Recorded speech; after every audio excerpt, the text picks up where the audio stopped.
Сәлеметсіздер ме? Мен 6 сынып оқушысы Ерғазы Еркежан. Бүгін сіздерді өзімнің туған өлкем Жамбыл облысы Қордай ауданы Қордай ауылымен таныстырғым келеді. Ең бірінші бақытым халқым менің, соған беріп ойымның алтын керек. Ол бар болса мен бармын, қор болмаймын, қымбатырақ алтыннан нарқым беріп. Іргесі 19 ғасырдың 90 жылдары қаланған. 1995 жылға дейін Георгиевка деп аталған.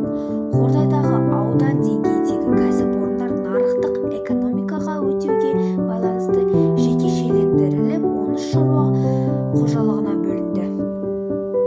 Қордай ауданында Ұлы Отан соғысына қатысып, қайтыс болған аталарымызға арналған ескерткіштер бар. Кішкентай бүлдіршіндер ескерткіштерді көріп, ата-бабаларының қандай мықты екенін сезінеді.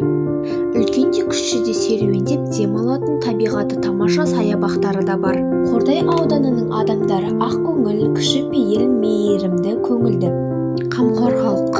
Әр кезде үнемі неше түрлі мерекелік іс-шаралар өткізіледі. Қордай ауданы тек менің өлкем емес, басқа да халықтың туып өскен өлкесі.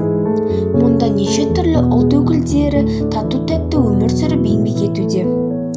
Білім сапасының күші артып, медицина дамып, қарулы күштер қызметкерлері күшейіп жатыр. Қордай болашағына білім мен жол ашатын ауыл. Мен үшін Қордай тек туған жер емес, болашағымның бастауы, арманым мен мақсатымның айнасы. Қордай табиғаты ерекше, тау мен жазығы жарасқан өлке. Қордай өткен мен бүгінді және де келешекті жалғап тұрған елді мекен. Қордайдың көркеюі ауыл адамдарының бірлігі мен тынымсыз еңбегінің арқасында. Қордай рухы сақталған қасиетті орын. Ауылымызда мектептер мен бірнеше спорттық кешендер және де мәдениет ошақтары бар.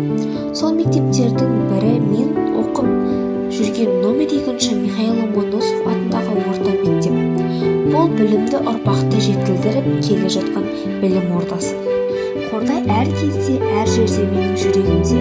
Қайда жүрсем де туған жерім ең ыстық әрі қымбат мекенім. Мен Қордайыммен мақтан етемін.